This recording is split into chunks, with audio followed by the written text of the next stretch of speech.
میرے بھائی آخری دو روایتیں جو من گڑت اور جن کا من گڑت ہونا بالکل واضح ہے شب برات کے تعلق سے، کہتے ہیں جی اللہ کے رسول نے کہا تھا جناب علی سے کہ علی جو شبان کی 15ویں رات کو 100 رکعتیں پڑھے، کتنی رکعتیں؟ آپ میں سے کس نے پڑھی ہوئی ہیں 100 رکعتیں؟ شبان کی 15ویں رات کو ہے کسی نے پڑھی ہو؟ کوئی بھی نہیں ہے؟ جو ایک بھائی مل گیا جی، وہ ادھر بھی بھائی ہیں۔ چلیے سنیں یہ روایت کہ آپ نے جناب علی سے کہا کہ شبان کی 15ویں رات کو جو 100 رکعتیں پڑھے اور ہر رکعت میں سورہ فاتحہ کے بعد 10 بار سورۃ الاخلاص پڑھے، قل اللہ احد۔ کتنی دفعہ ہوگی سورہ اخلاص 100 رکعتوں میں؟ کتنی دفعہ ہو گئی؟ 1000 بار۔ کتنی دفعہ ہو گئی؟ 1000 بار۔ فرمایا اس انداز سے 100 رکعتیں ادا کرے تو فرمایا اے علی کہ جو یہ کام کرے گا اللہ تعالیٰ اس کی ہر اس حاجت کو پورا کر دیں گے جو اللہ سے مانگے گا، جو بھی اللہ سے مانگے گا اللہ پورا کر دیں گے۔ اس نے 100 رکعتیں ادا کی ہیں۔ امام ابن الجوزی نے اس روایت کو اپنی اس کتاب میں جگہ دی ہے جس کا نام کیا ہے؟ الموضوعات۔ امام سیوطی نے اس کو جگہ دی ہے اس کتاب میں جس کا نام ہے العالی المصنوعہ، یہ بھی من گھڑت روایتوں کے بارے میں ہے۔ شوکانی نے بھی اس کو اس کتاب میں جگہ دی ہے جو من گھڑت روایتوں کے بارے میں ہے۔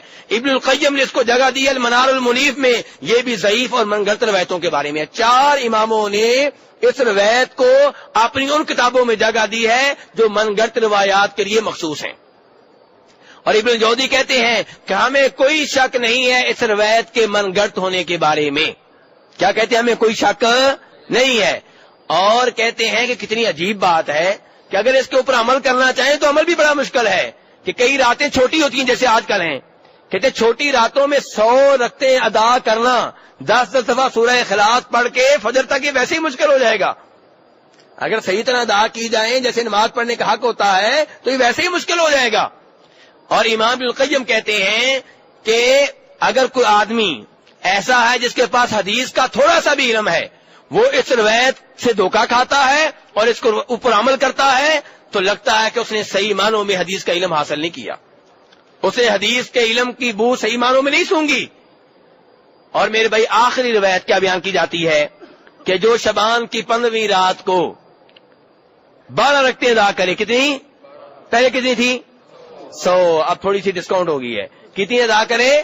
12 رکعتیں، اور ہر رکعت میں سورہ فاتحہ کے بعد 30 بار پڑھے سورہ اخلاص۔ ہاں جی بات ادھر ہی آ گئی ہے۔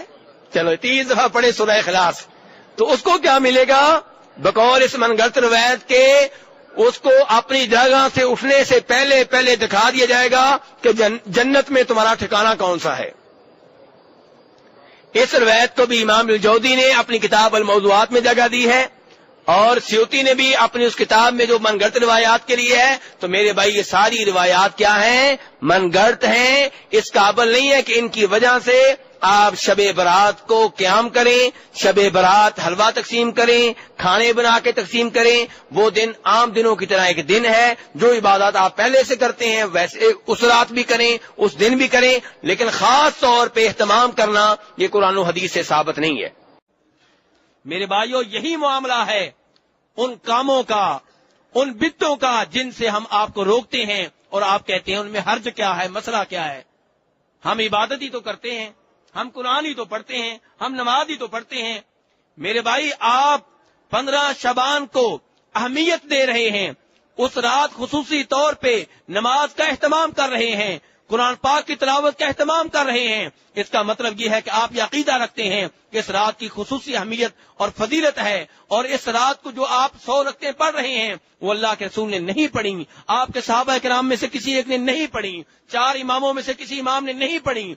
پھر وہ چیز کیسے دین بن گئی جو اللہ کے رسول کے زمانے میں دین نہیں تھی، جو صحابہ کرام کے زمانے میں دین نہیں تھی؟ یہاں یہ بھی بتا دوں کہ یہ 100 رکعتوں کے اوپر مشتمل نماز اس کی ابتدا کب ہوئی؟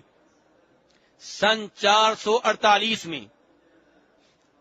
کس سال ہوئی میرے بھائیو؟ سن 448 میں، یعنی کہ نبی صلی اللہ علیہ وسلم کے دنیا سے چلے جانے کے کتنے سال بعد؟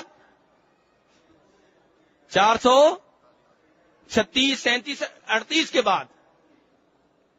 یعنی کہ 400 سال سے زائد کا عرصہ گزر چکا ہے، اس نماز کا کوئی وجود نہیں ہے، کسی صحابی نے یہ نماز نہیں پڑھی، کسی تابعی نے یہ نماز نہیں پڑھی۔ اس کے بعد سن 448 میں فلسطین سے تعلق رکھنے والا، فلسطین کے شہر نابلس سے تعلق رکھنے والا ایک شخص جس کا نام ہے ابن ابی الحمراء، وہ بیت المقدس میں آتا ہے، مسجد اقصی میں آتا ہے، تلاوت بڑی اچھی کرتا ہے، آواز اس کی بڑی خوبصورت ہے۔ اس نے اس رات وہاں پہ نماز شروع کی۔ اس کی عمدہ تلاوت کو دیکھ کے، اس کی اچھی تلاوت کو دیکھ کے ایک آدمی اس کے ساتھ کھڑا ہو گیا نماز پڑھنے کے لیے۔ پھر دوسرا آیا، پھر تیسرا آیا، پھر چوتھا آیا۔ جب نماز ختم ہوئی، اچھی بڑی تعداد اس کے ساتھ تھی۔ اگلے سال پھر اس نے یہ نماز پڑھی، پھر تعداد بڑھتی چلی گئی، اور پھر اس بدعت نے اتنی جڑ پکڑی کہ آج جو اس بدعت سے روکتا ہے، لوگ اس کو مجرم کی نگاہوں سے دیکھتے ہیں کہ یہ مجرم ہے۔ مجرم کی نگاہوں سے اسے دیکھا جاتا ہے جو روکتا ہے، جو نہیں پڑھتا ہے۔ یعنی کہ جو بدعت تھی اسے سنت بنا دیا گیا، اور جو سنت تھی اسے بدعت بنا دیا گیا۔